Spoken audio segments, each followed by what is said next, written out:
are granted a European classical patent, you have 1 month before the publication of this patent to tell to the European Patent Office that you want to have a unique European patent. Actually, one quick question, Alessandro. For the classical bundle European patents, once you get a patent from the European Patent Office, does that automatically mean you have patents everywhere in Europe? Not everywhere, just in the countries where you decide to get protection. So currently, amongst all the countries that have signed the European Patent Convention, that is the classical European agreement for the European bundle of patents, you can choose while applying in which countries you want protection, so you can avoid to be granted protection in specific countries where you are not interested, where you know that you can have specific issues while applying for a patent, and so you have this sort of freedom, of course, which you do not have with the unitary patent, and that's why when you have the unitary patent, you also can be owner of a classical European bundle of patents. So it can be both. And I would just add that there's an advantage to picking and choosing, because when you talk about where you're interested in having a patent, you're actually paying each of these national patent offices for issuance. So if you select 10 countries within the European Patent Convention system, for patent protection, you have to go to each of those offices, even though you already have your European patent, and pay the fee. So it may very well be that half those countries you don't care about. So you're basically spending money for no good reason on 5 patents you just don't need. That said, so for example, for a Cyprus company that's looking to get protection in Cyprus, once the European Patent Office issues its patent, you still have to go to the Cyprus Patent Office, pay the fee, and get your Cyprus patent issued. So it's just something to keep in mind. But I think the unitary patent system certainly it's going to streamline things. And I think it will turn out to be a net positive. So,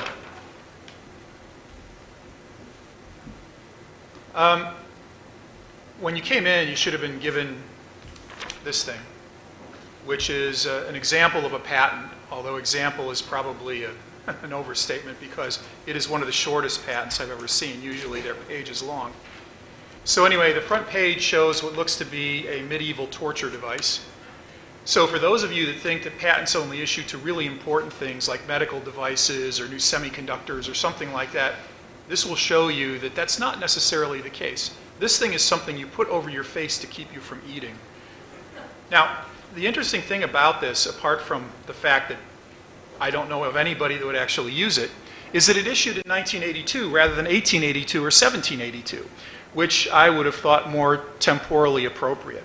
That said, it will still allow us to take a look at what the parts of a patent are to give you an idea of what it is when you get one.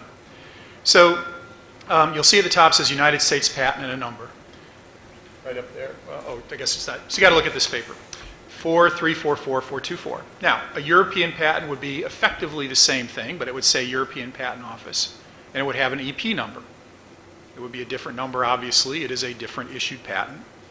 But each patent around the world that you get would have something similar on it. It would indicate the office that issued it and a number. Gives it a unique identifier. The date it issued, that's on there too. And it's got the inventor's name and the application information and what prior art, the stuff that came before the patent, was actually considered in determining that there was actually an invention here. Then after all, and that's all called the bibliographic data. After the bibliographic data, there's an abstract, and it basically summarizes in a paragraph or so what the invention is all about. And then on the front page, you usually have a drawing that depicts the invention. And again, here we have this Hannibal Lecter looking face mask that's intended to keep people from eating. When you get to the third page, you'll see something that says background of the invention. And going through those 2 columns on that page, and most of the third column on the next page, that is what's called the description in Europe or the specification in the United States. It is supposed to be a detailed disclosure of the invention. I mentioned that this was a grant of a monopoly by the government. The quid pro quo is that the inventor tells the public what the patent is all about. What is my invention? How does it work? So that someone could pick this thing up and practice it if he read the patent. All right? So that's the bargain that the inventor makes with the United States government in exchange for the monopoly. So that's all in the specification. And generally speaking, you'll see what's called the background, which says, here's the problem that I know, that I saw existed. And here's how people who tried to solve the problem before me failed. Then we get into a summary of the invention, which is a more general description of the invention, with some justification as to how this invention is better than everything that came before it. And then there's the detail. The detail is where you provide examples. Here are ways to implement the invention, specific embodiments, such as what's shown in the mask picture on page 1. Then, when we get to about line 27 in column 3 on the last page, you see the language, what is claimed is. And then everything that comes after that, those are the claims. And the claims of the patent, no matter what else is in there, the claims of the patent are the things that define the invention. It defines what the monopoly is. So when an inventor says, this is my monopoly, he or she has to point to something in the claims that actually describes that invention, right? So if we look at the slide here, that box, actually go back. Ooh, we got some graphics. So the claim that starts, claim 1 on the right-hand side, the red box, a face mask for preventing the introduction of substances into the mouth, et cetera, et cetera. All that language in there is claim 1. So all that language defines the monopoly that the inventor is entitled to. It's not a subset of that, right? It's not the main idea of that. You can't isolate any particular passage and say, well, that's really what I invented, and all the rest of this is superfluous. No, all of that language defines the monopoly. And that is the thing, and only that thing, that the inventor can keep other people from using. Okay? So that's very important. It's a very important concept in patents, the claiming aspect of it, describing the actual monopoly. It is an art form. There are people around the world that do this for a living, and it really takes years to perfect the skill, both in terms of understanding what the inventor actually invented and describing it accurately in one of these things, not including anything more than need be in there. You don't have to put in language, paint it red and only use it on Wednesdays. That's not part of the invention. But also making sure that everything that's supposed to be in there is. Because a claim that covers too much can be invalid. So you also have to make sure that everything that's supposed to be in there is. Nothing that shouldn't be in there isn't. And that actually what you end up with at the end of the day comports with what the inventor thinks the invention actually is. Okay? So that's claiming, and that's the parts of a patent. So what are the requirements? So what I've listed here are probably what I would call the sort of the 5 basic requirements. There are others, but these are the ones that tend to create the most problems for people and present the most challenges in coming up with basically a patentable document at the end of the day. First of all, it has to be patentable subject matter, right? So that means that what you have to have in hand is actually an invention. So you didn't just discover something that exists in nature. You didn't just come up with an idea. That you actually came up with something that's patentable. So for example, if you are going through the rainforests of Costa Rica and come up with a new plant, a plant that no one else has ever discovered before, you can't get a patent on that. It's not patentable subject matter. It exists in nature. If I come up with a new algorithm for a software program, even though no one else has ever come up with that before, that's not patentable subject matter. There are certain requirements that we will get into, but basically it has to be something that represents, well, in Europe, for example, it has to represent something that can be replicated and can be implemented in some sort of technological context, right? So it can't just be a theorem, it can't be an abstract idea, and as I said before, it can't just be something that exists in nature that you happen to stumble upon. So it has to be patentable. It has to be novel or new. That means you truly have to be the first person to have invented whatever it is you're claiming to invent, right? So how do you know if something is new or not? Well, the way that this is vetted when you go to your patent authority is the patent examiner, the person who is actually looking at your patent application, will look at all the prior art out there and see if there is any one piece of prior art, any publication, any prior use, any prior patent, any on sale or offer to sell that has all the elements of your claim. So if we think back to the slide that had this box on it, if someone else had done this before in some fashion, your invention is not new. All right? If they've done part of it, but not all of it, that doesn't disturb the novelty of your invention. So for any invention, you look at the claims and you see if there is a single prior art reference, something that someone had done or published before that has all those elements in the claim. If so, your invention is not novel. If not, then it is. So the next patentability requirement is the inventive step, or obviousness. So in this case, let's assume that there is no single prior art reference that does everything that you claim. But the only difference is an obvious one. You make a minor adjustment to what the prior art teaches, and you have the invention. Or there are two references that if you combine them in an obvious combination, you come up with the invention. That would render your patent invention obvious. And you're not entitled to a patent on anything that is obvious, even if it is new. If it is a mere obvious variation over the prior art, then you are not entitled to a patent on that supposed invention. In Europe, the terminology is not obviousness, it's inventive step, which is basically the same thing. Is there something that really constitutes a step that is inventive over the prior art? The prior art teaches A, B, and C. I discover or invent A, B, C, and D. Is D truly an inventive step over the A through C combination? If so, you're entitled to a patent. If not, you are not. So these are two discrete requirements, the novelty and non-obviousness requirements. They are discrete and they are equally important because you have to satisfy both. Next is enablement. As I said before, enablement, or the bargain with the US, with any government that you're seeking a patent from, is that you tell everybody how to practice your invention so that once your monopoly runs out, anyone can use it. It's free to the public now. Well, the only way that works is if you've actually disclosed enough detail so that someone reading your patent could practice the invention. And if you haven't, if you've held some key piece back and you've maintained that as a secret, then you haven't enabled your invention. You haven't taught someone of skill in the art how to practice your invention, and that will render your patent invalid. So enablement also a requirement. There has to be full disclosure. Now for enablement, some experimentation is okay as long as it is not undue or inordinate. So if you haven't provided every detail, for example, if you have a computer patent and you didn't teach somebody to plug the computer into the wall to get it electricity, okay, people know to do that.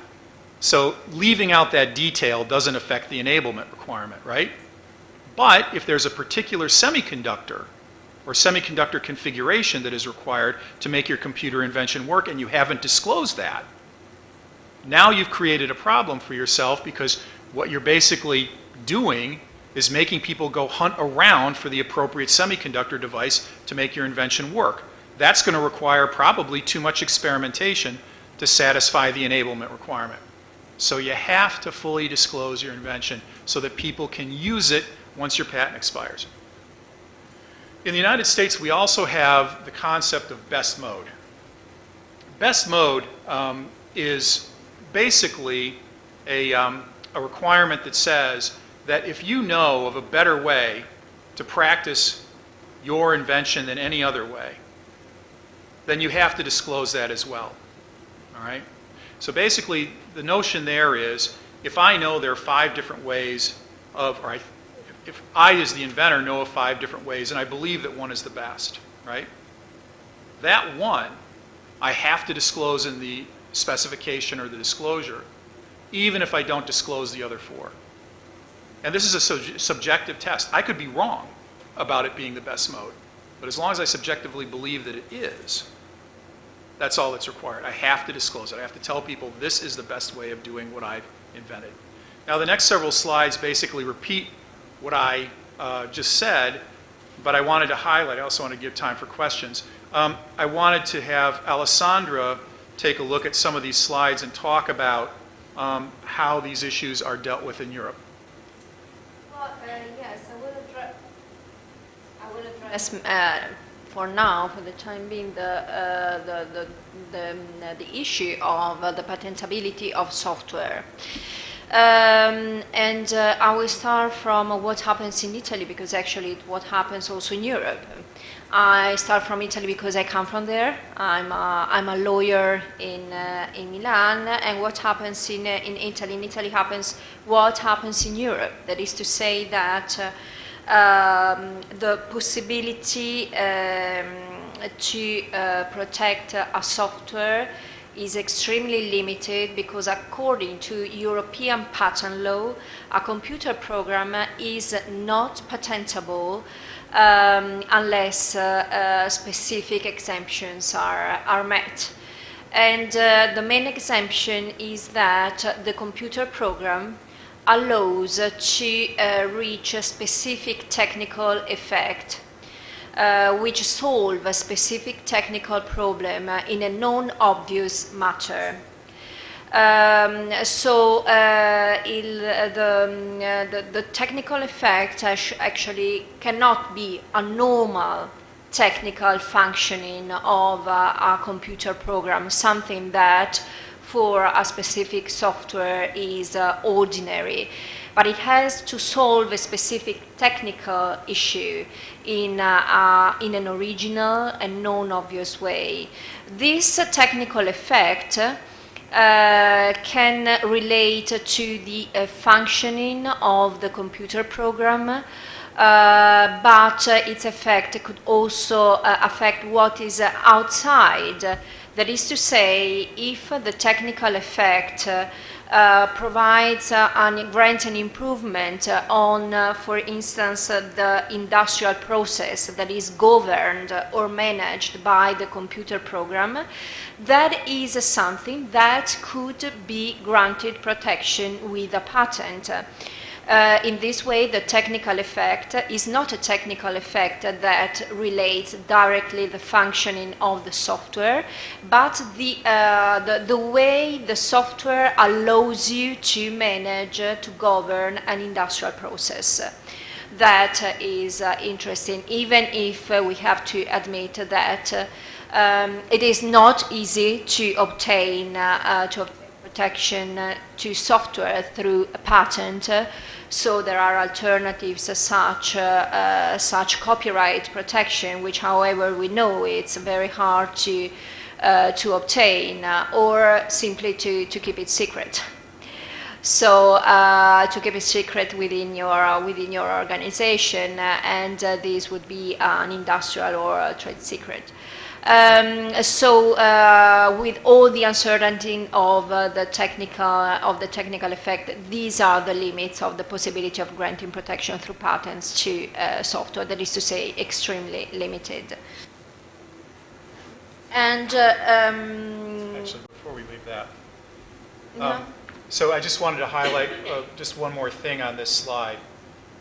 So if you look at the first 2 bullet points, this shows the differences between the test for inventive or for patentable subject matter in Europe, which is the first bullet point, and the US, which is the second one. So the tests are somewhat different. The US is more of an exclusive test, while the European test is an inclusive one. yeah, do you want me to proceed? Yeah, let's go to novelty now. No, that's not fine. So, But again, go ahead. A lot of what we said, a lot of what I talked about before is already in here. I just wanted to highlight the definition of prior art that actually came from a case in the United States. It's not a dispositive description, but it's pretty good. It talks about what the universe of prior art actually is, the stuff that came before. And then another point I want to highlight on the novelty slide is that prior art can be destroyed by inherency. That means that even if something isn't expressly contained in a prior art reference, but it is necessarily and invariably there. In other words, it is always there, whether people appreciate it or not, then that limitation is said to exist in that prior art reference, and that same prior art reference can destroy the novelty of an invention. And then inventive steps. As we said before, in order to be patentable, an invention in Europe needs to be to satisfy this inventive step requirement. What does it mean? That an invention is shall be considered inventive if, having regard to the state of the art, it is not obvious to a person skilled in the art. What does it mean, skilled in the art? There is a definition provided by European regulation, but actually the state of the art is the whole information, the whole knowledge that is known to the general public in any way, by written communication, by oral communication, by use. It doesn't mind what is necessary, what is the state of the art, is what is generally known to the public. So in order to understand whether an invention satisfies the inventive step requirement, we have to ask if this invention brings something new, something inventive for a person skilled in the art, so for a person that has this generally public knowledge. And we have to be also very careful, and we do not have to make confusion between inventive step and technical progress. So we do not have to think that considering that our invention brings a technical progress in a specific field, it satisfies automatically the inventive step. It can also be that it's not inventive, actually. So we have always to ask to ourselves whether we are bringing something new compared to the state of the art. So it can be that compared to the marketed products marketed in that sector, we bring something new, but which is not inventive. And the European Patent Office assess the presence of the invention step through the so-called could-would approach. And that is to say that the question that the European Patent Office makes is not whether a person skilled in the art would have been able to arrive to this invention, taking into consideration the state of the art, but if, given the technical effect, the technical solution, the advantages brought finally by the invention, he or she would have arrived there through that specific invention. If the answer is yes, probably you do not satisfy the inventive step. If the answer is no, so you have brought something new, something inventive. And the European Patent Office, therefore, apply also a problem and solution approach, so it proceeds through different stages. First, they have to identify, and also you as inventor has to identify the prior state of the art which refers to your invention. Once you have considered this, you have to assess, to verify which technical results are reachable through your invention. Then you have to try and understand whether your invention would survive the could-would approach. That is to say, if a skilled person would have been able to solve that technical problem, just keeping in mind the current state of the art. Alessandro, let me ask a question. So for the inventive step test, does it matter whether the inventor knew about the prior art in question or not? Well, actually, it doesn't matter if he's aware or not, but of course it helps you. It helps the inventor knowing it in order to assess, to make a prior assessment, of course. But even if he believes that this is something new compared to the state of the art that he's known, but his knowledge is limited, it doesn't matter. I mean, what matters is the actual state of the art, even if he doesn't know it. In the United States, we use something called the hypothetical person of ordinary skill. So this person doesn't really exist, but it is someone you imagine has an ordinary level of skill in whatever the technology in question is. And that person is charged with knowing all of the prior art out there, every bit of it, even if it's some thesis stored away in some university somewhere. If it's discovered somehow by the patent examiner, then, or in litigation for that matter, then the obviousness or the inventive step requirement of the patent can be challenged either alone or in combination with other prior art references. So the inventor's knowledge of the prior art is completely irrelevant for purposes of novelty and inventive step / obviousness. So now we go on to enablement. So I just wanted to, I already talked about that from a very general sense. You can see the third bullet point, that is the language of the US statute that sets forth the enablement requirement, and I'll let Alessandra talk about Article 83 of the European Patent Convention. Yeah. Article 83 of the European Patent Convention actually requires, as a requirement for a patent application, that the patent, that the invention is fully disclosed. What does it mean? That you have to describe your invention in your application in a clear and complete way in order to allow a person skilled in the art, not a normal person for sure, but a person skilled in the art, to be able to perform this invention. What does it mean? It means that you have to provide a complete description, also by way of examples, in the way that is the most adequate to consent to allow the person who have the technical knowledge of doing it to reproduce your invention. And sometimes it is sufficient to describe the structure of your invention, but most of the times it was necessary to define the specific functions and functionality of your invention in order to allow to reproduce it. And so you have to imagine to provide a general description of an invention in each of its elements. So you have to allow the invention to be performed in the whole range that you claim through your application. This is an essential requirement.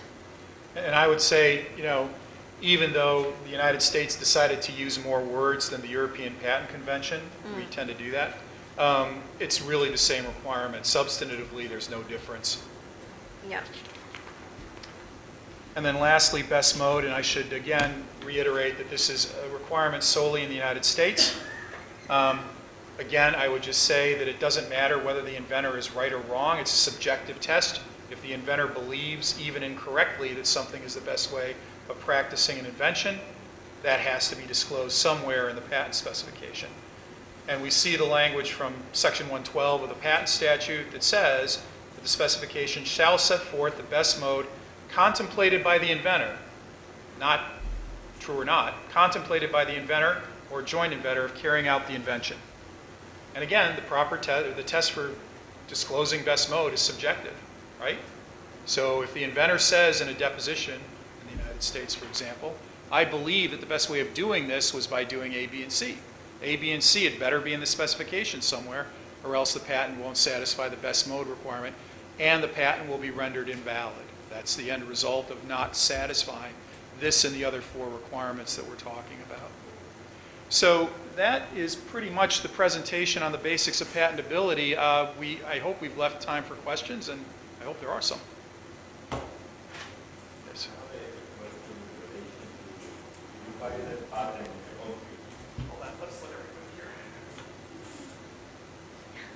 Oh, I think we have a microphone.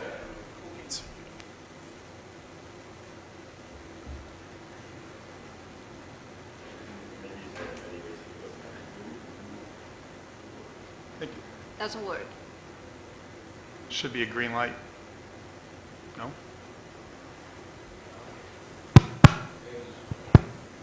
If you, One's coming.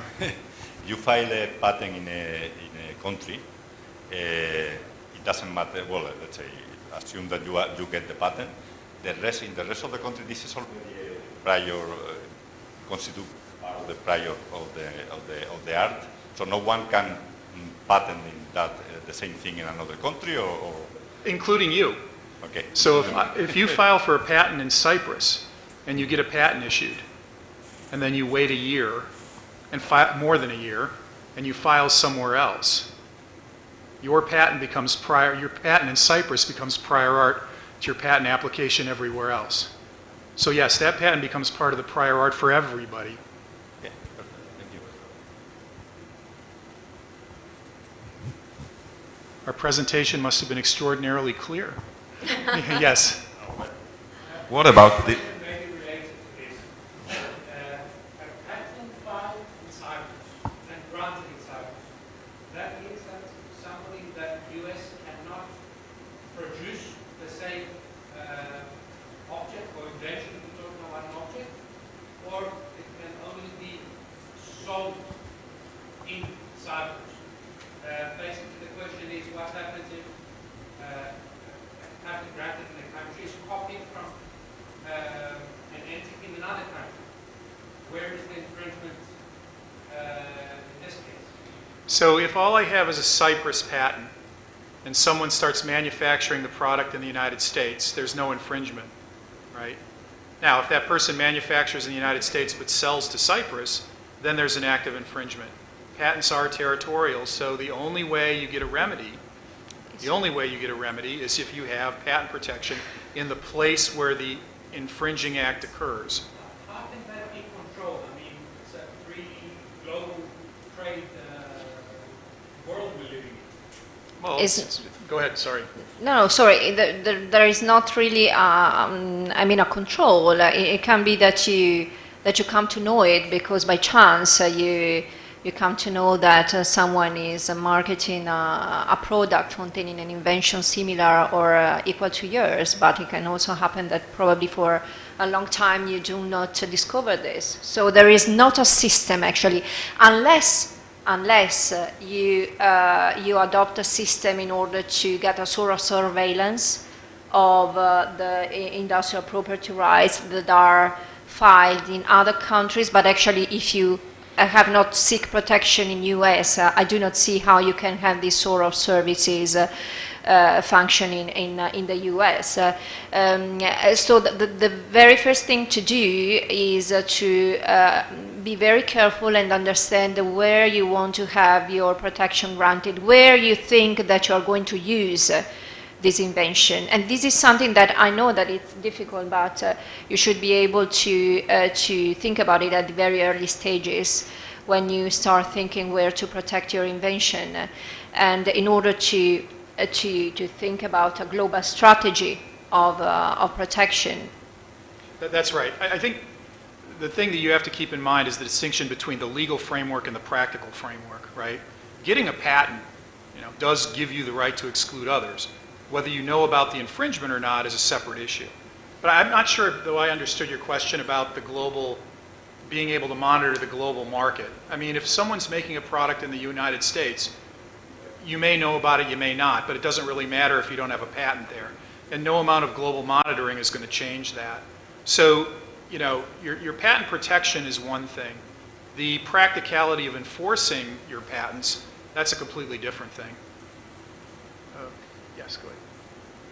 Yeah.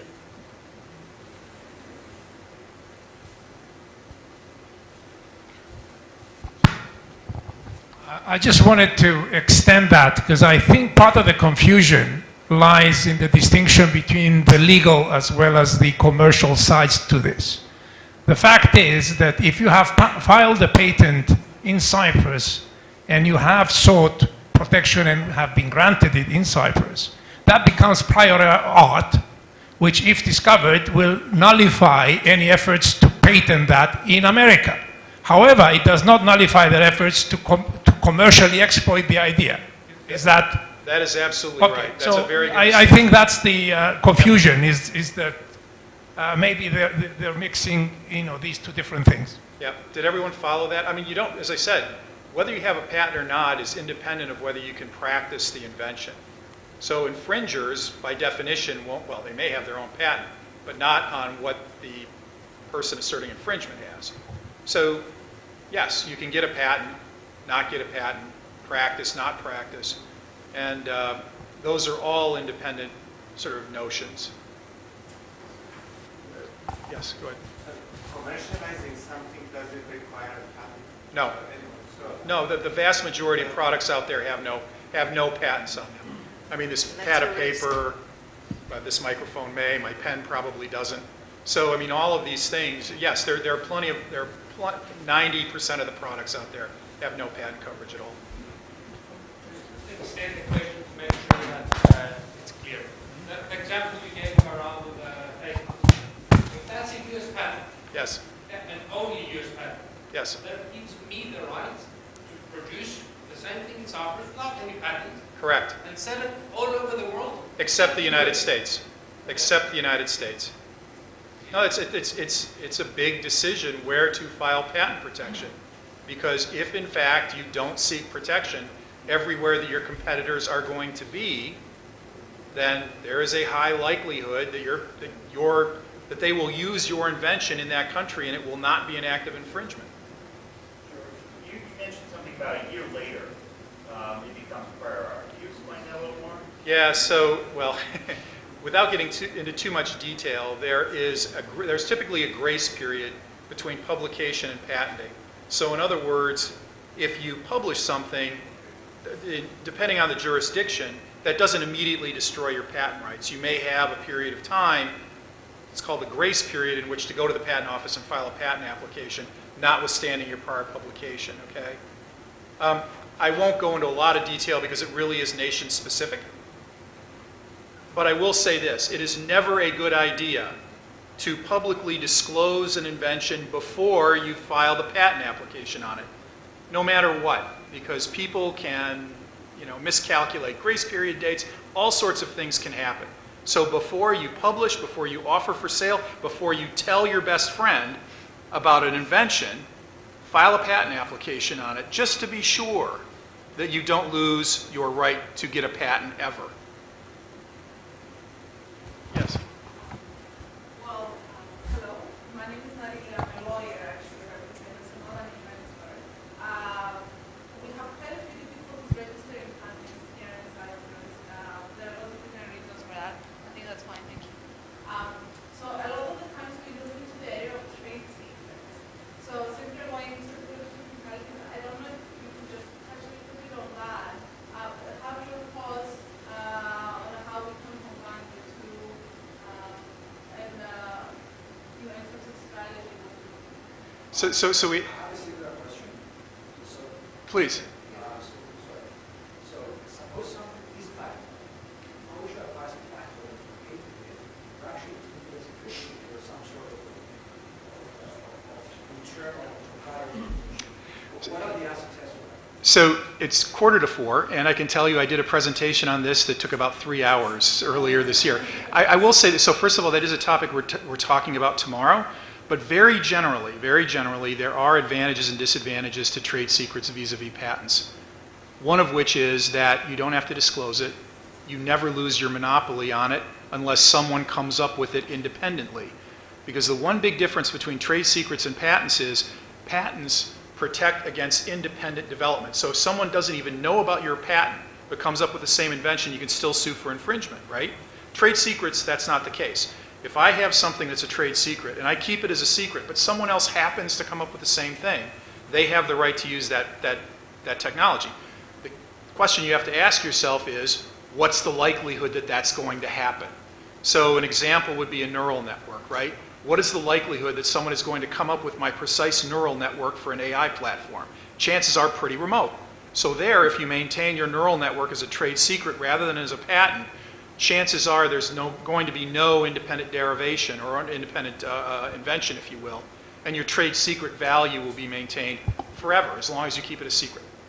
But we'll talk about that more tomorrow. Yes? Kind of a follow-up question. You said you have this 1 year period of grace. So if I take a patent, let's say in Europe, in Germany, then 2 days afterwards, they call it in Japan. Don't they have the time within 1 year to patent it in Japan and make them illegal to use it? So I'm sorry, I didn't follow the scenario. So what happens first and when? I patent in Europe. So the next day, someone copies it in Japan for the Japanese market. Don't I have 1 year to patent it in Japan as well? You have to be an inventor. So to get a patent, you have to be the inventor. You can't. Yes, I am the inventor. I patent something in Europe, and I have the patent for Europe. Someone sees the patent, or by accident, someone also working on the same field as me, does the same thing in Japan without any patent.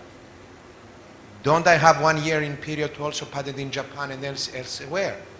Because I don't have the money to patent everything in all the countries. Can't I patent it in one area and then I have 1 you year? mean the same person files in Japan? Yeah. Yes, you have. Basically, so again, this is going to be a lengthier conversation because there are a variety of instruments you can use to extend that year period. But yes, if you file somewhere, typically speaking, you have a year to do something else other places. So yes, you're absolutely right. Thank you. Even in the States? Yes, in the States too. In the States, if you file, well, typically, again, you'll file what's called a patent cooperation treaty application.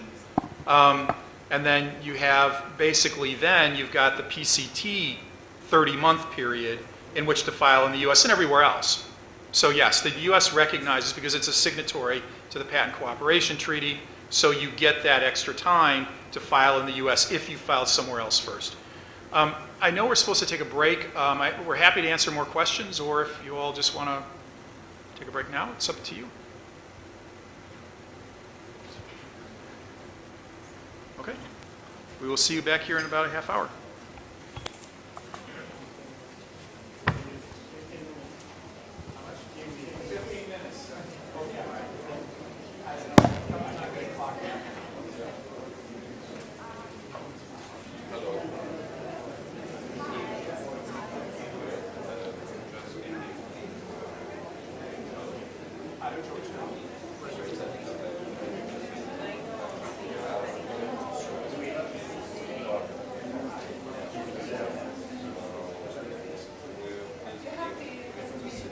I believe so, yes.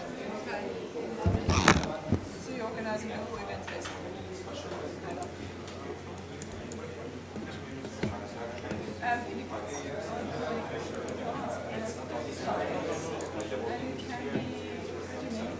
Or an hour, or 1 minute.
we should continue with the next session of the conference. It's going to be a continuation of the previous one. It's regional and international approaches. And I want to say that we have a change a small change on the program, because we have, in addition to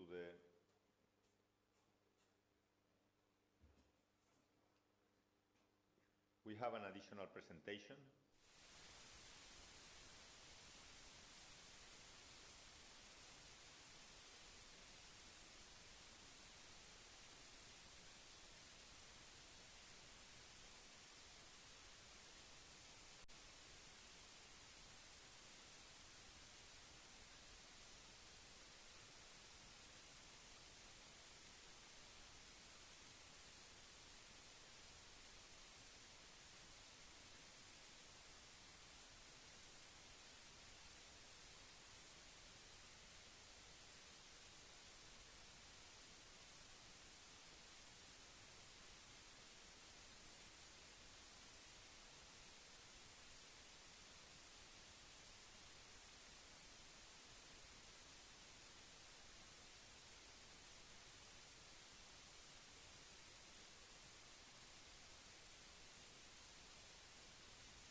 is the tech transfer actually I think we are interested in. There are three ways. I think there are a lot of scientists here, aren't there? So, well, publication, of course. The paper is one of the ways of KTT, preferably, of course, in journals like Nature, Science, or Cell, as we all wanted to have papers in. And then via people, you have your peers, you have your colleagues, you talk. And then the third way, and this is what we are dealing with, is by licensing of patents or know-how to industry partners and spin-offs. I think, George, you already covered the patenting extensively. So I assume that, as we talked before, so you will hear nothing, almost nothing about patents from my side.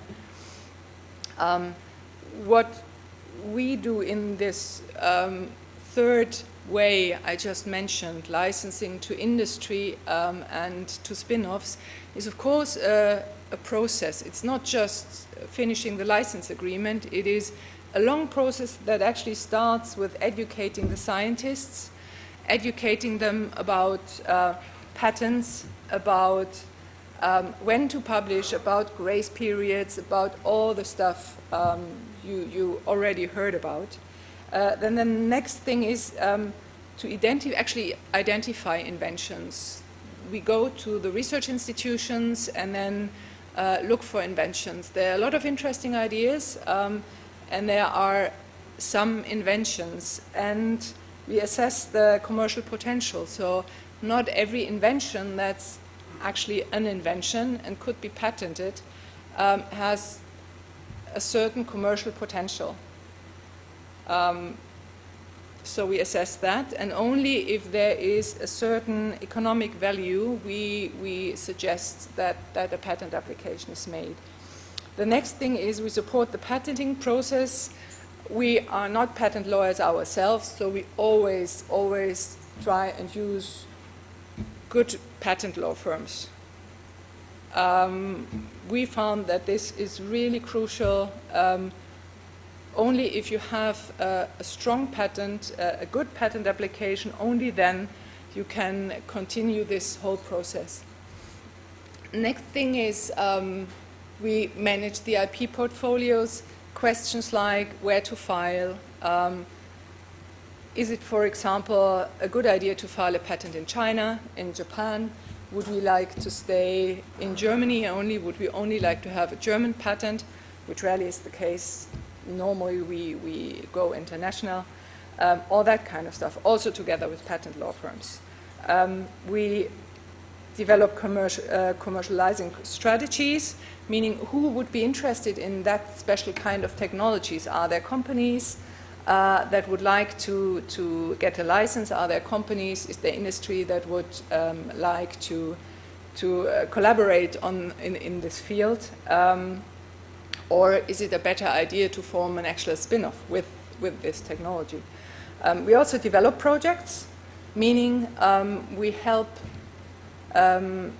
starting from an idea to think about what are the next steps in the developing process. Developing process meaning bringing a product to market, and then we try to bring that project further, that in the end there will be an application.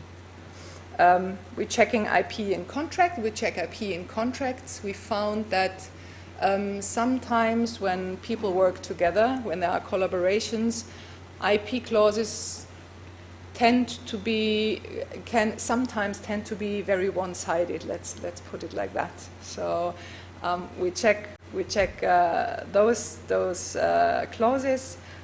We coach startups.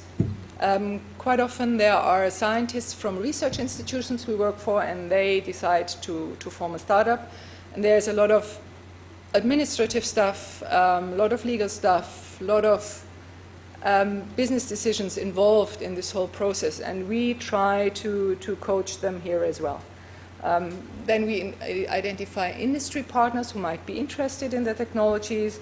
We negotiate the cooperations with industry. We negotiate license agreements. and we negotiate and acquire and manage equity in spin-offs. So there's a lot of negotiations of contracts here, as you can say. And then the last step is we monitor contract compliance. So we make sure if there were agreed payments, that these payments are actually coming into the university's bank account at some time, which also sometimes needs a little nudging. So this is what we think is the whole tech transfer process, actually. Okay, as I said before, I'm going to give you a short overview of the landscape in Germany. Maybe you find parallels to Cyprus. We have quite a few research institutions. There are universities, of course. There is the Max Planck Society, some of you might have heard about. There are other governmentally funded research organizations who actually divide the field of research according to the closeness to an application. Max Planck, for example, does pure basic research, and for example, Fraunhofer Institute, they're very application-oriented. And you have everything in between. So whatever let's say, grade of readiness in research, you can find an institution there. I mean, we're quite a big country, so it's almost 1,000 public and publicly funded institutions, 350,000 researchers. Well, we have some international partnerships, of course, and the gross domestic expenditure on R&D was almost 85 billion euros, but 2/3 of that amount actually was spent by industry. 1/3 by universities and other research institutions. Now, that's the research institutions. What about technology transfer? So there is the year 2000, and before 2000, there was actually not a lot. Other than the US, well, you invented tech transfer, basically. So you started when? In the 60s, 70s? Oh, God. Okay. So way before I was born. But the UK is another thing. There was also another tech transfer culture earlier than in Germany, and I would say probably that the rest of Europe. So in 2000, our Ministry for Education and Research decided that tech transfer now is the thing. And they spent quite a lot of money in setting up tech transfer structures. So as I said before, there were, of course, players like Max Planck, Innovation, or Emblem, or DKFZ, that's the German Cancer Research Center. They already had their structures in place, and these are big players, and they were there before, and they're still there now, and they're doing quite well. And the universities, if they had knowledge transfer departments, they were very small. Frequently, it was a one-man show, and it was basically just to make sure that the Employees Invention Act was followed. No, and that was it. There were no patent budgets. They were very inexperienced people, hardly any commercial exploitation. That is the knowledge and tech transfer scene in Germany now. It's much more interesting, of course, now, and that's us, by the way.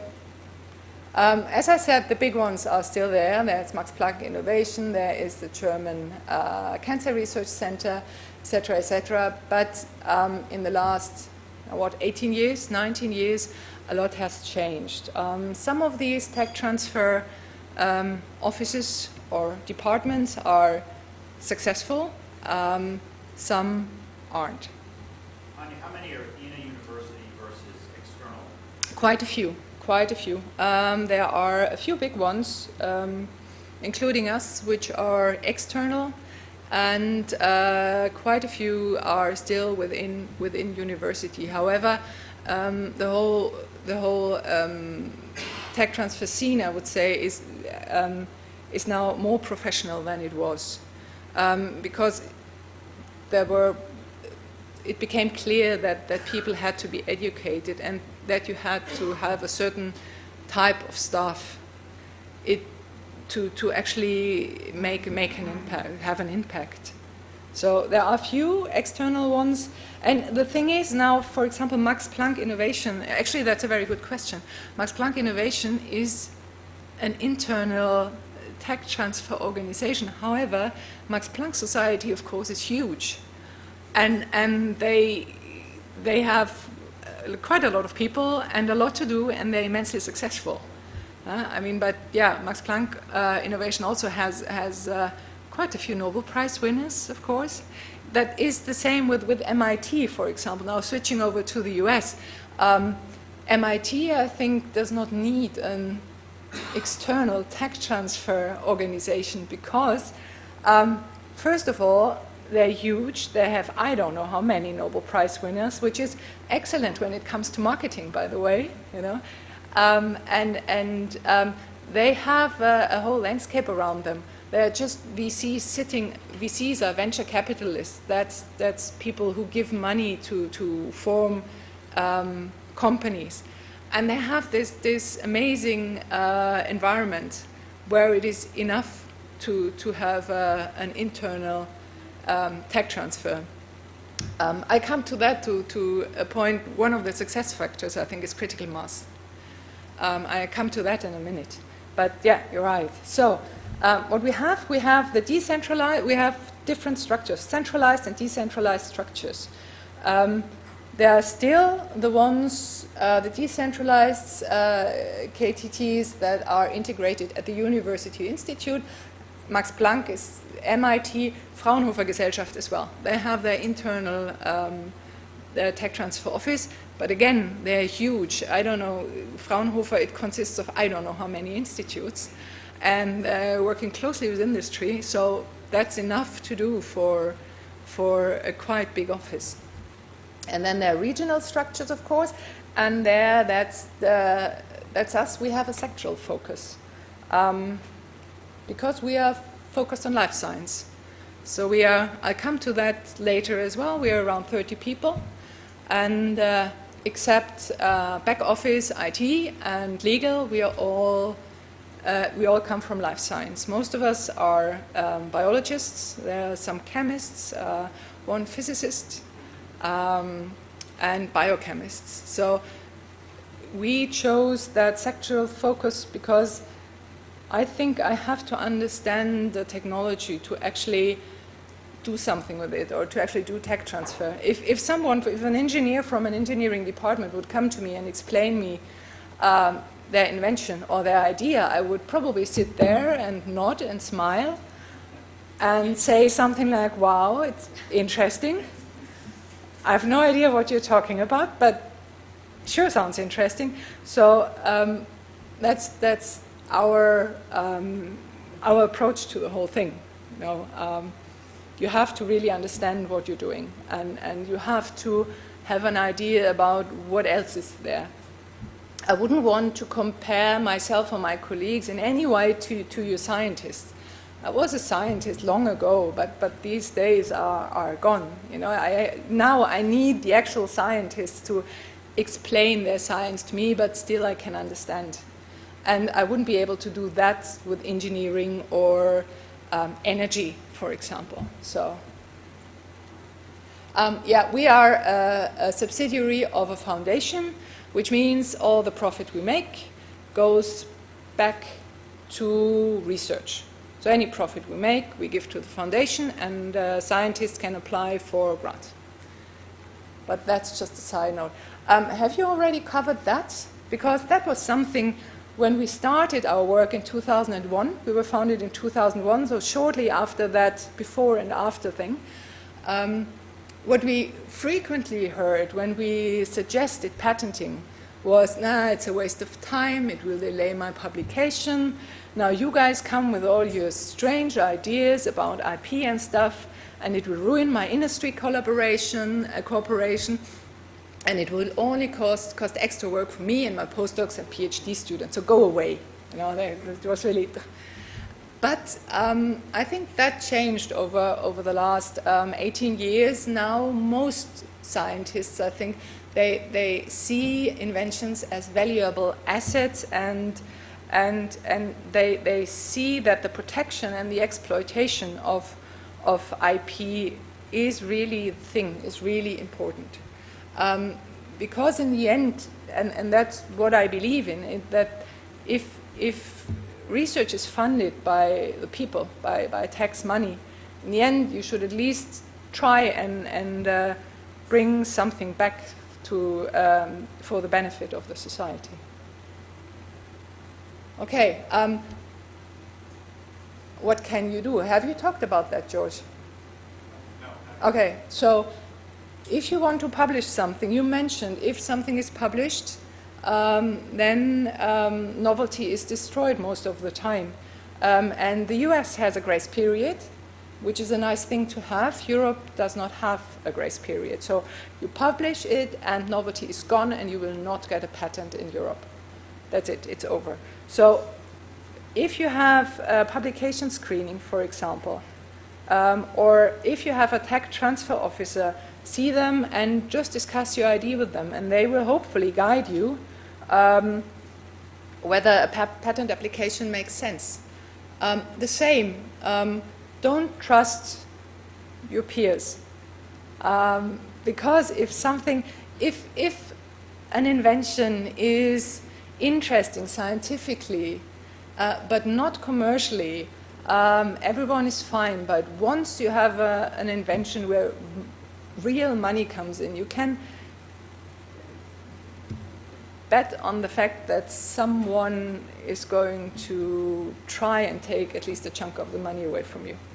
So, same for, not only for information, but same is true for material.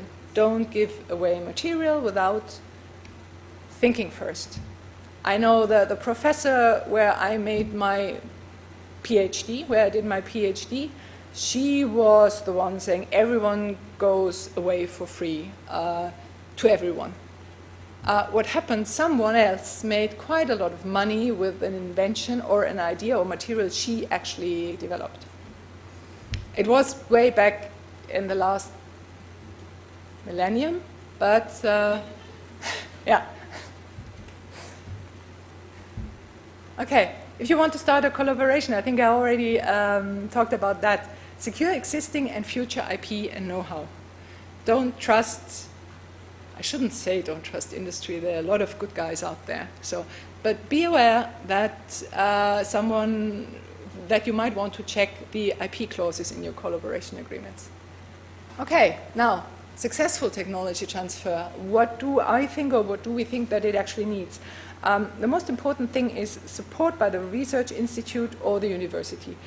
If your dean or the CEO or the director, head of whatever is not into it, it will be difficult to set up a successful technology transfer. So if they're not into it yet, maybe it needs, you want to persuade them. And that's actually a good idea. The next thing, everyone involved has to be aware that it's a long-term thing. Don't expect tech transfer office to be profitable after 2 or 3 years. It's just not going to happen. There are other benefits from tech transfer, but not everyone is going to find the next Gatorade, like I think the University of Florida. Yeah.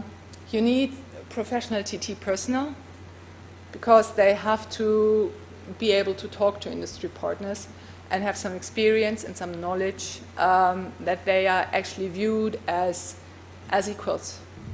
There has to be a critical mass. Why this is important, I will dwell on in, I think, 2 or 3 slides. And then incentives for everyone. Everyone should get benefits. the inventors, the universities or research organizations, the tech transfer people, anyone. Because that's just how you motivate people, I think. There has to be a certain degree of internationality to make it successful. And then validation tools are also a really, really great thing to have. You have to be on eye level with industry, and you need certain negotiation tools. In the following slides, I will comment on each of these topics. Support by the Research Institute. Yes, of course. You need the commitment of the leadership. That's really, really most important. And it's them who have to actually agree or form a KTT mission. What do you actually want? What is your goal for your KTT office?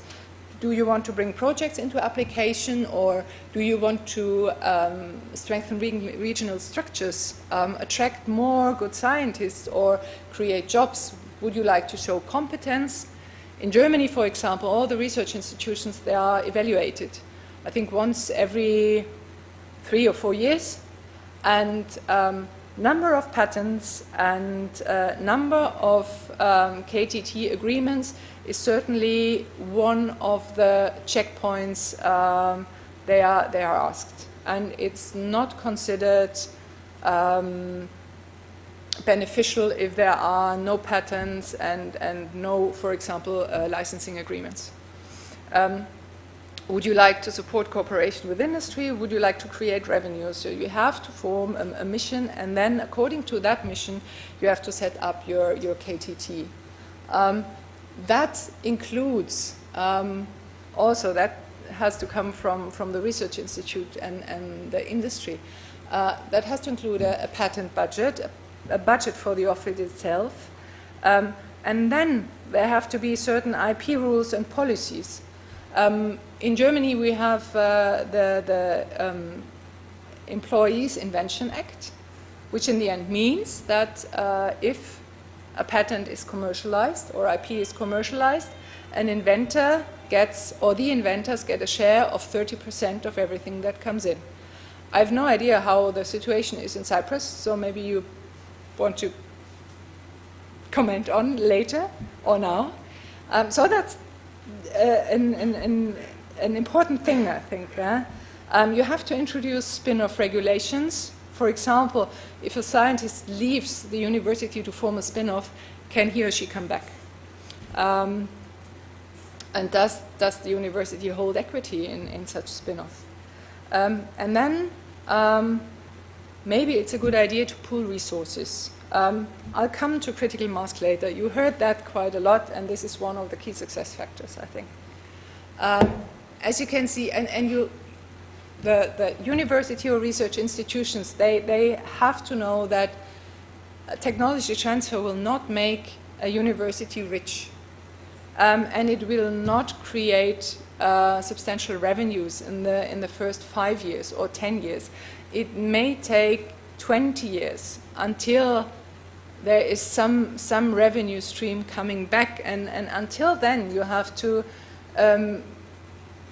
keep up the work, or finance the work and keep up the work the tech transfer office is actually doing. And that's this side. And the other side is there have to be clear rules. There will be questions about IP ownership that have to be answered. There will be questions about conflicts of interest that have to be answered. There will be a lot of things to think about, which have to be set up ideally before the tech transfer work actually starts. And what I think is one of the key success factors, you have to have good people. That means, as far as I know, there is no university where you can actually study technology transfer. So either you have people that learn it by doing, and then it's an advantage, of course, if those people learn it from someone who actually know what they're doing. There are trainings and workshops in the US, in Europe. There are actually a lot of places where you can send your people and get them to acquire that knowledge. Send them to conferences, to meetings. And as far as I know, there are quite a few programs in the EU where you actually can send people and have them trained. A few years ago, we had a guy from Belgrade and another one from Prague. They were in the office for 4 weeks each, and we tried to show them how we were doing things. And well, they're doing quite well actually now. So of course we're still in contact with them, and we see them at meetings and everything. So it's a good thing. There are some means of recognition and certification. There is ATTP, where you can get the title Registered Technology Transfer Professional. You can get a CLP, Certified Licensing from Professional, from Autumn. What I would suggest that is, if you're interested, just go to the website of all these organizations, and you will find something there. So I think I dwelled on that. That's us.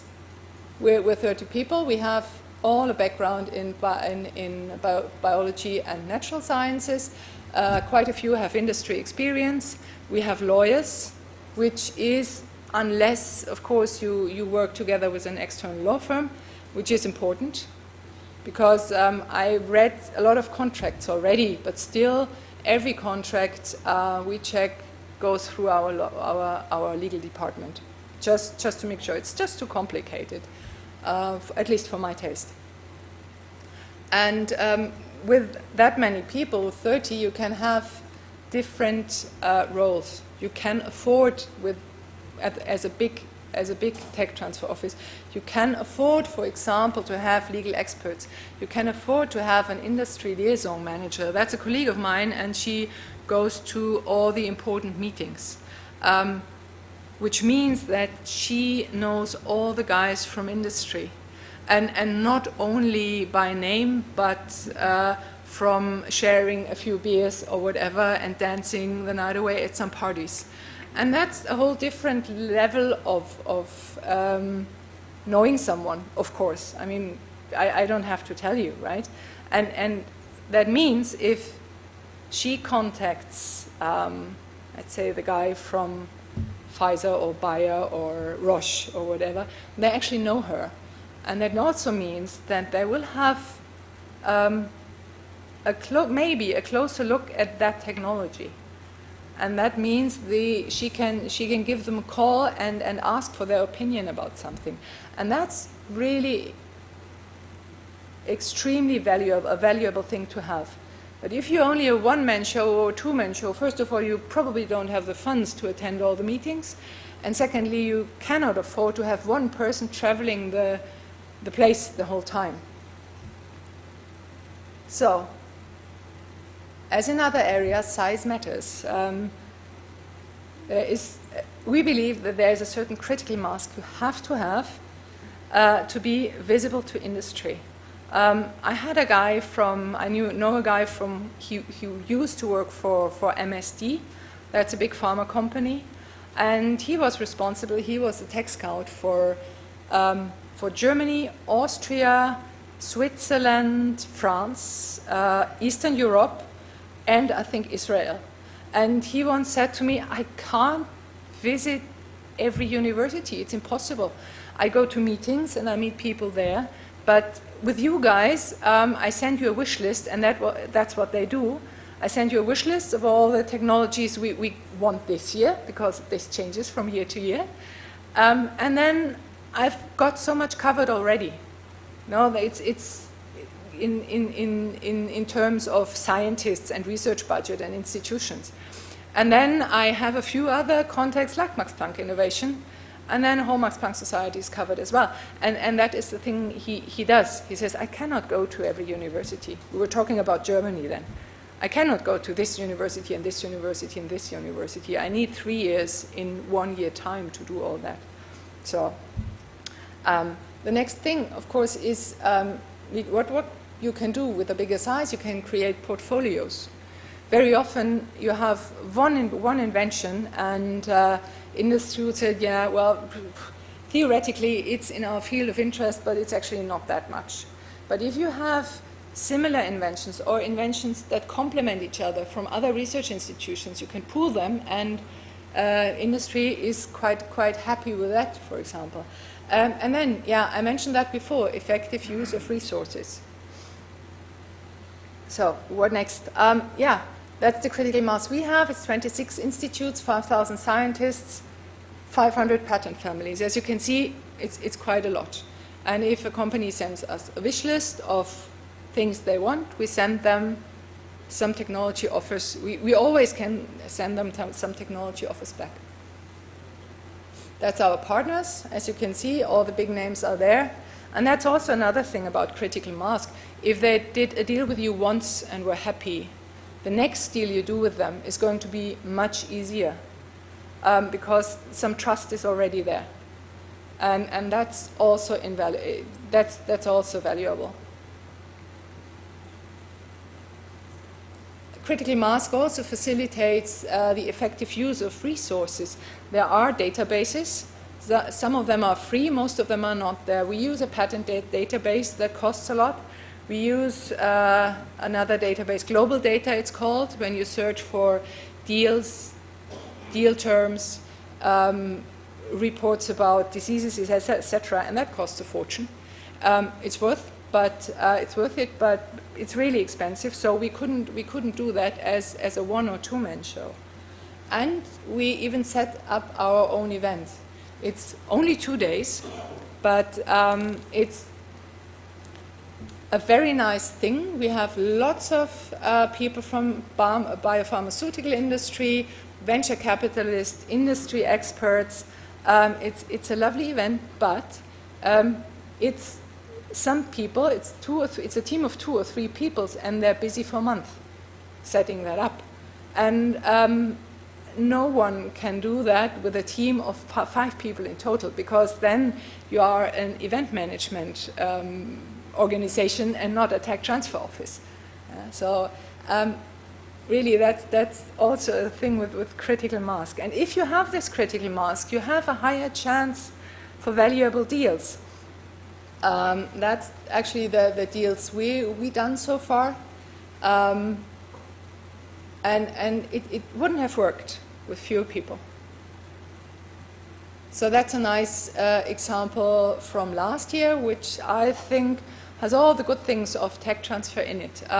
It was an idea that was picked up by a company we had equity in. It's actually a novel vaccine against tuberculosis. And they started a collaboration with Serum Institute India, which is actually the largest producer of vaccines. I haven't heard of them before. I always thought, well, Glaxo, whatever. No, it's Serum Institute India. And in end of 2017, they wanted to buy the company, and we were willing to sell, of course. So we sold them 90% of the company. I met my first multi-billionaire, Cyrus Poonawalla, who actually is a great guy because his mission is to provide very cheap but high-quality vaccines to kids or children in the developing countries.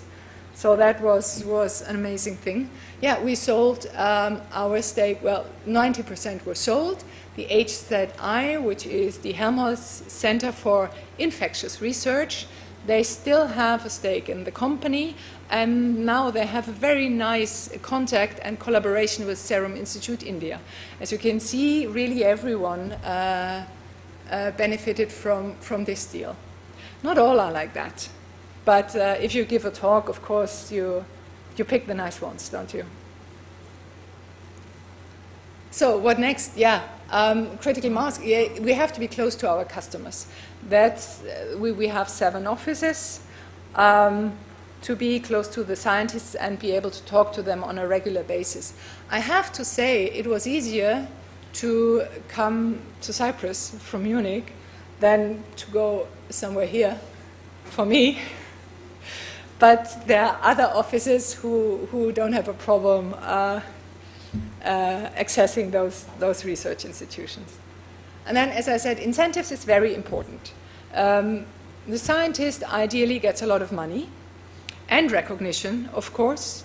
Maybe you know Gardasil, the vaccine against cervical cancer. That's the guy from the German Cancer Research Institute, at least one of them. He also has the Nobel Prize now. So, as far as incentives go, I think we're good here. For the research institutions, of course, they also have to get incentives, and they might get some money, of course, but I think after the most important thing is the recognition actually they get. Because most of the time, from deals like that comes the contact with industry people, and there follow collaborations, cooperations, and depending, of course, on the nature of the deal, but quite often the research institutions benefit a lot from that. And for the TT professionals, of course. I mean, my boss and I, we always argue. He always says he does it for the good of the people. I always say I do it for money. So I think there has to be a bit of both, of course. Then I think I already covered that. Oh, how far are we in time? Technology transfer has to be international. I mentioned before, I think patents need to be filed if you want to commercialize your idea on a viable basis, at least in our field, life science. There are other fields, of course, where you might or might not have to patent.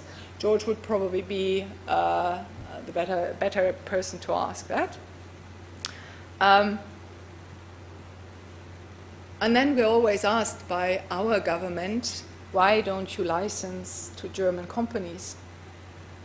Because most of our business partners are from the US or the UK, they're international. Well, the answer is there are not many companies, pharma companies in Germany. So we have to go and find someone who actually is interested and actually is willing to pay something for the invention. So be aware, tech transfer is international.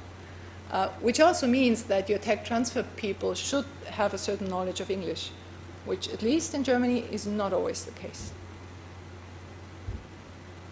What would be lovely, of course, if you had some means of validations. There are some tech transfer offices in the UK, in the US, some in Germany who have actually funds, validation funds, seed funds, early stage funds.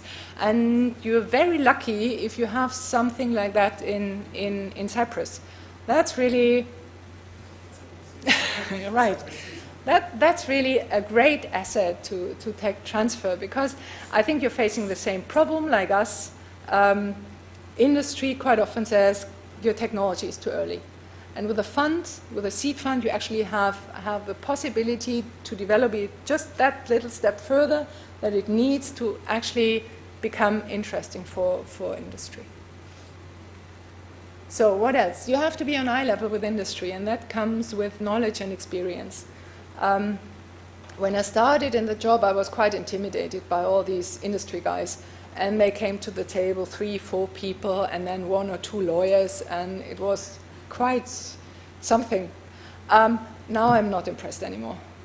You know, I heard all the stuff again and again, and they're telling me, yeah, it's industry standard or whatever, and I just don't listen to them anymore. So, but it's also, I think it's also nicer for people from industry to actually have someone who knows what they're talking about. Who know where are the problems for industry, what are the clauses or the means industry cannot accept. So it's easier for us and it's easier for them. And negotiation tools. You have to have some negotiation tools. If everything else fails, just try and beat them with a stick, but no, that's of course not a recommendation. So in summary, many factors contribute to successful technology transfer, and also it always needs a little bit of luck. And with that, I thank you very much. And if you have any questions, please Institute. I think, at least I was surprised to hear that Germany just started tech transfer in 2000, given that, you know, it's only been 19 years and it's been obviously very successful. What are the, you've touched on a lot of things. What do you think the most important factor has been in Germany to contribute to the success? Well, first of all, we had the professor's privilege. I don't know if you're familiar with that. The professor's privilege means that a professor at a university, so if he made an invention, it was his automatically, not the university's. And that meant that a lot of professors took their inventions and gave them to industry or had collaborated, whatever. They made some money out of it, and it was perfectly legal at that time. And then the professor's privilege was abandoned. So from February 7th, 2002, all inventions belong to universities and not to the professors anymore. And that was a big change. You know, there were some professors who were quite successful actually in transferring their technology, mostly to their own good. And the others, the PhD students, the postdocs, and the universities themselves, they didn't benefit at all from that. And with that came a huge initiative from the Ministry of Education and Research that put a lot of money in building up structures. So that was the starting point. And we're always like looking over the Atlantic, seeing what's going on in the US, and so you were already quite successful. Can you tell us something about your business model as a company? Yes, of course. So there are, do you remember the slide where we had all our services, like educating scientists and so on and so forth? So the first things we do on a basis where we charge hourly rates. So we talk to the research institutions before and then try to estimate how many days of educating scientists do you need. And that is all an hour, a daily base. And then when it comes to commercialization, that means it starts with contacting industry, then we only charge a certain percentage on whatever comes in. So if we are successful, that's good. We earn money, and yes, no. And if we're not successful, we don't earn any money. Is the same with spin-off companies that you well, there everything is free, so to say, and only if there is a successful exit and actually some money comes in, and then we also get our success fee. So if you calculate it with a spin-off, which is always a lot of work, there has to be quite an exit that we actually make profit.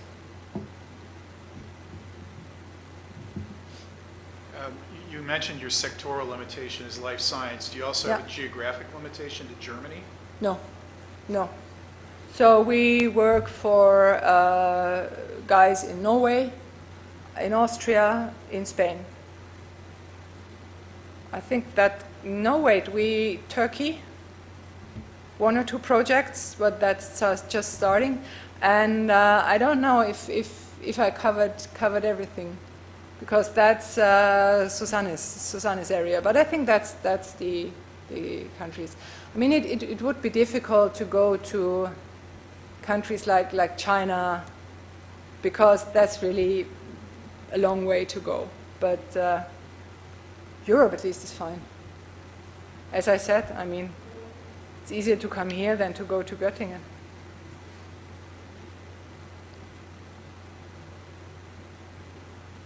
Okay. So, thank you very much.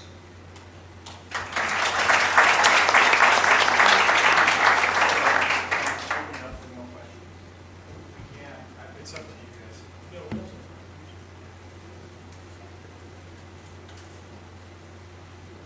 So yeah, we can open up to other questions that either were left over from earlier today or for Anya on tech transfer, if y'all want. Otherwise, we can end early and see you back here tomorrow. I had a question about the session about IP. Sometimes when I go through this kind of patterns, I'm questioning my understanding of the inventive step, because sometimes you have patterns where you say that everything could be outlined by an expert people in that field. What is your feeling? Is it changing? That it's going to be more complicated to find patterns that are, So there's a famous decision in the United States where the judge who wrote the opinion said only God started with nothing. And what that basically means is that most patents, the vast majority of them, are a combination of known things combined in an unknown way. And as a patent lawyer, what I get a lot of times, people coming up to me say, oh, I got this great idea. I'm combining this with that, and I've got an invention. Well, a lot of the time it's been done before. But when it hasn't, the point is that you can look at it and say, geez, that's so simple, I wish I'd come up with it. But the answer is you didn't, and neither did anyone else. So, the inventive step need not be groundbreaking. It doesn't have to be a pioneering thing, right? It can literally be a mask over someone's face to keep them from eating if no one had come up with anything that was just an obvious variation of that, or that specifically, right? So I've seen inventions that, trivial is the wrong word, but it really did represent a small portion of the patentable whole that constituted what the true invention was, because it added something that no one had ever thought to add. So, that's, you can't confuse patentability with commercial ability. That's the point. in Europe, this is my feeling, they are driving this kind of, let's say, innovation into the utility model more than patent. I'll let my European colleagues handle that. Well, it depends. But it's a different sort of protection. It is for sure it's easier to obtain a utility model protection.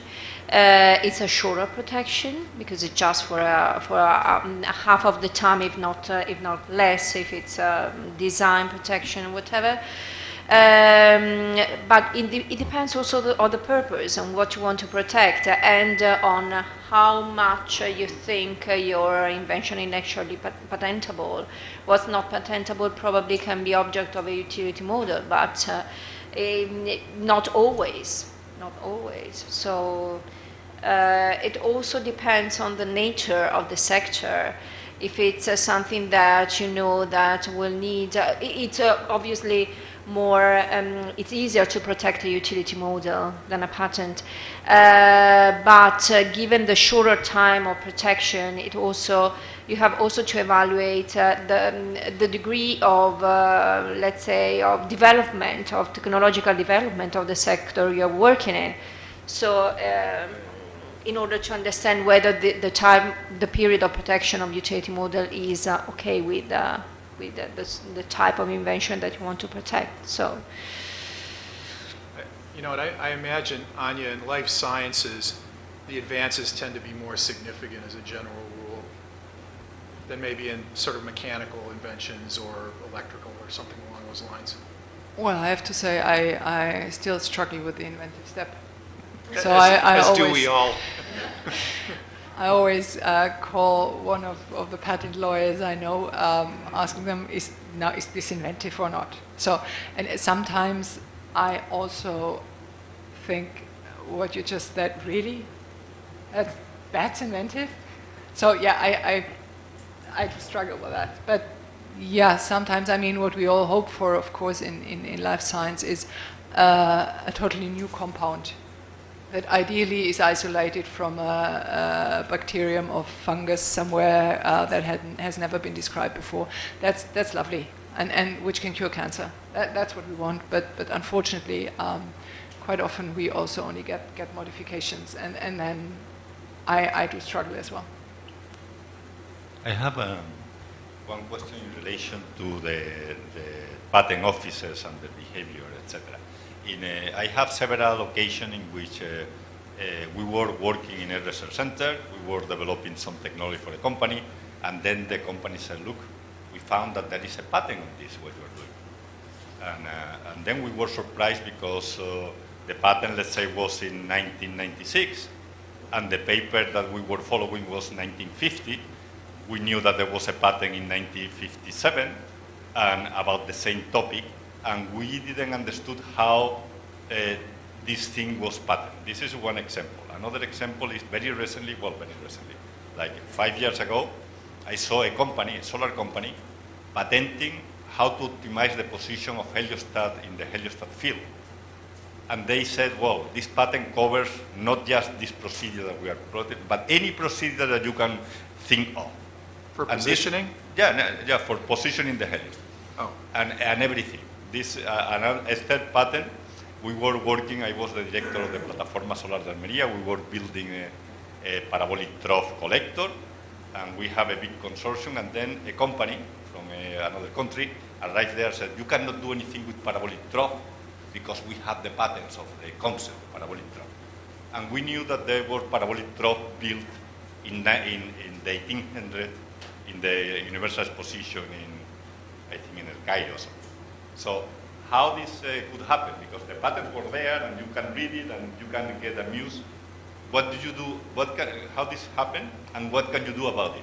This is my question. so a couple points. First of all, examination, when the patent office is looking at a patent application, it's ex parte, which means the only party appearing before the patent office is the patent applicant. So there's no one on the other side digging through the prior art to find art to help the examiner, to argue against the patentability of invention.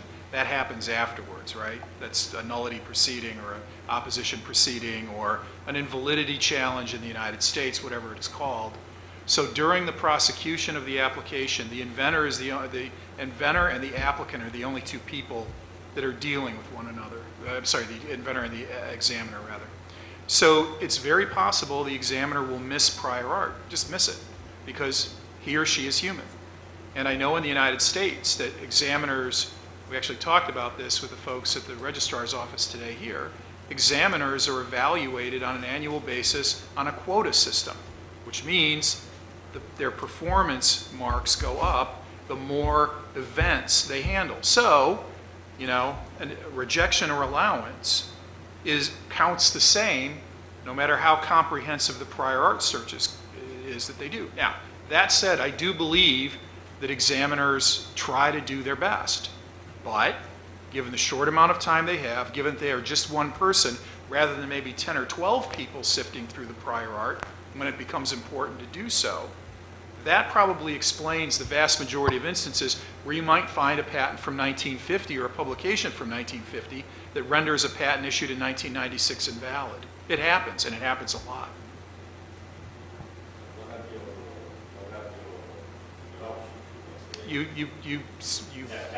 It depends on where you are. If you're in Europe, if you're dealing with a European patent, right, then you go to the European Patent Office and institute a nullity proceeding.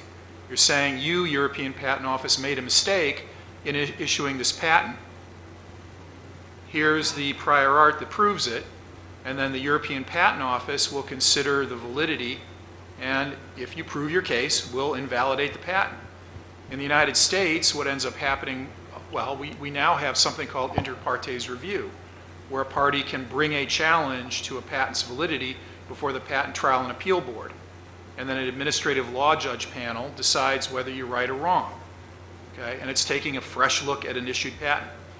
In Cyprus, the situation is a little less clear, but at least as far as I understand it, it's the courts that will adjudicate validity matters when there's an infringement suit brought.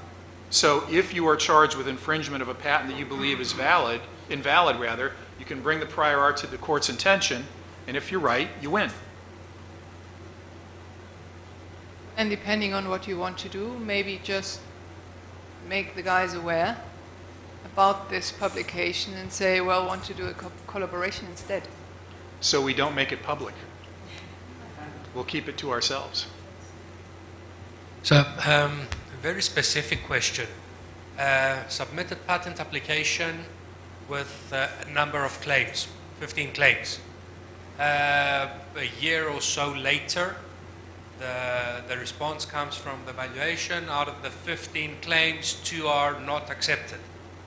So the whole patent application goes aside, is rejected.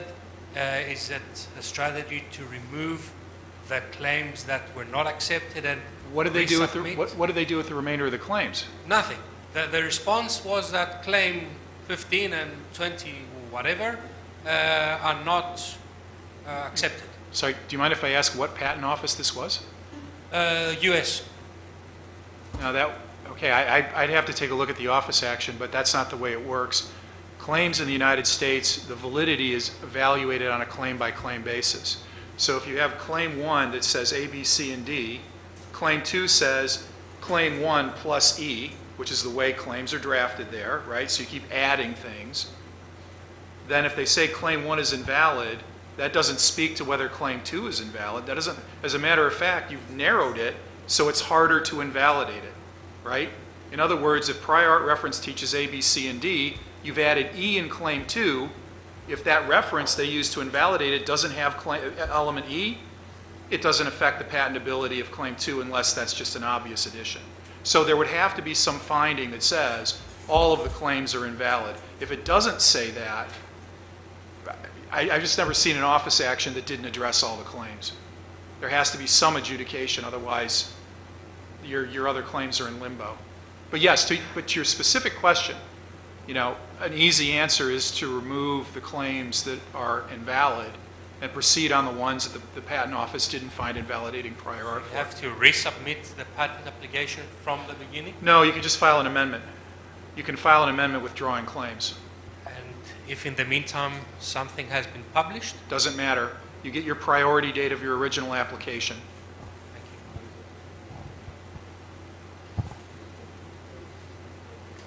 Yes.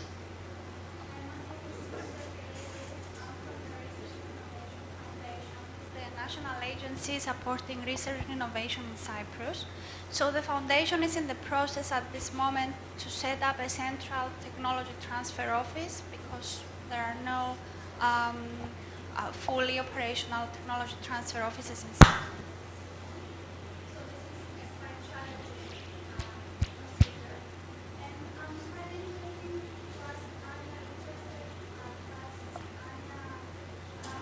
Of tools you are using to market your technologies internationally to find buyers for their So when we look at a technology, then we evaluate it and try to decide whether it's commercially attractive or not.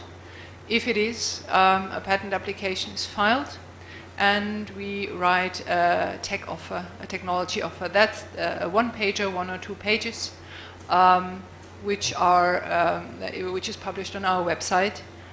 We go to events, for example, for in life science, it's the Bio International, it's the Bio Europe, sometimes Bio Spring. There are other fairs where we go, and it's always partnering events where we meet up with hopefully our business partners from industry and present them these technologies. Secondly, we have our own event, which I just described, the BioVaria. We have, fortunately, good contact to industry, where we get wish lists. That means they send us every year, every 2 years, whenever it changes.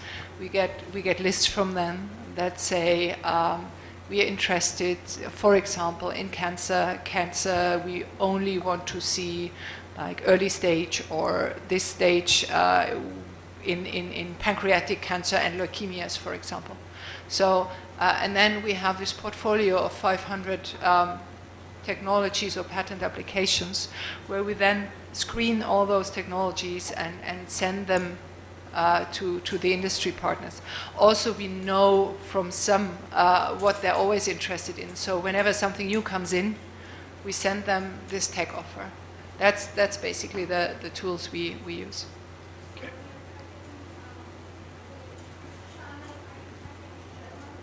No. I mean, well, come on, pharma companies, who is left? I mean, there's BASF and Boehringer Ingelheim. That's 2 pharma companies in Germany. So, no, it's all the big ones internationally, of course.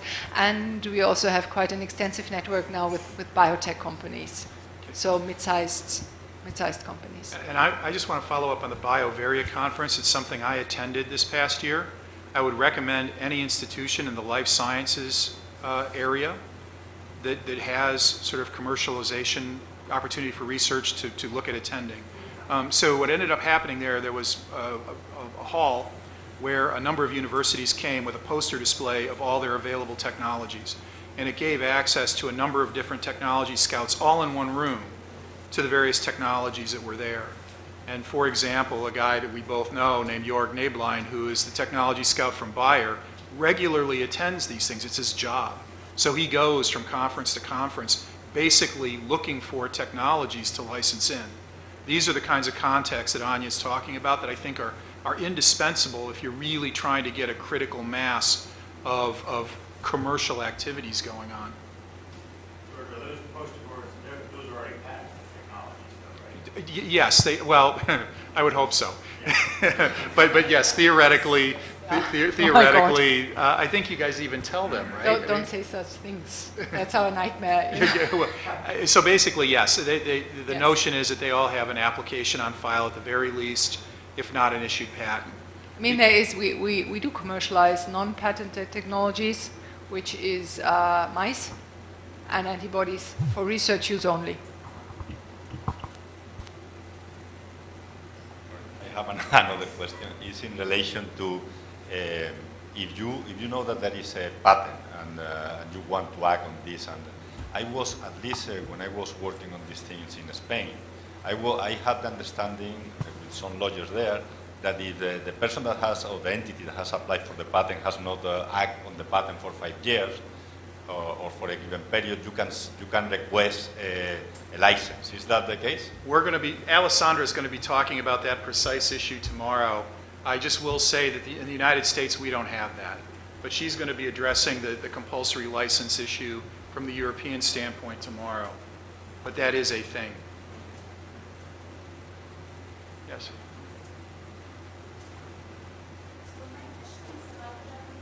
Software that Alessandra told before. If, let's say, I'm developing an instrument that runs with a software, and these algorithms, it's built by us and they're unique, and you want to patent the instrument, you can patent the instrument and excluding the algorithms? Yeah, I mean, well, it depends because I think that in this case we are speaking of 2 different things. Actually, you are interested in having a protection of the product, not of the computer program that allow the product functioning. That is different. So you can split the 2 things, of course, if that's what was the question. I mean, if I understood correctly your question. Because you said that the software are not patentable, but the specific instrument needs the specific algorithms in order to run, in order to exist. I mean, yeah, sure, but you can have algorithms- other characteristics of the product that you can patent, that you can try. So what's the purpose? What do you want to obtain? A protection of the product in which characteristic of the product? Actually, it's a product that measures something specific with one method that has never been like before. So the computer program actually is an essential part of the product, isn't it? Well, you have to see whether the type, the specific effect that you are obtaining with the computer program can be patentable, actually. So I understood that you were actually interested in protecting the product separately from the software. What I said before is that in line of principle, the software cannot be patentable. but there are exemptions. That is to say that if the software allow you to obtain a specific technical effect that is unusual for the functioning of ordinary computer program, you can try and obtain protection through a patent. This is not easy, of course. You have to prove that this is something specific and non-obvious, highly innovative and whatever, but you can obtain this result. Otherwise, the other thing is to try and protect the functioning of the program without protecting the software. But of course, you will need to carry out an assessment, a technical assessment of the product, and see where the specific effect that you want to protect comes from, if from the computer program or from a more complex functioning of the program that of the product that includes also the software. What do you think, George? I mean, part of the problem is when we talk about generalities like this, I mean, without looking at the claims, it's really hard to say. But when we're talking about generalities, it really is kind of hard to say, well, yes, that would be patentable, or no, it wouldn't. It really does depend on the claim language. And so even though we can say software is not patentable, there are ways to write claims where it's not just software anymore. So yeah, we would have to take a look. Yeah, I think we're about 5:15, so it's up to you all.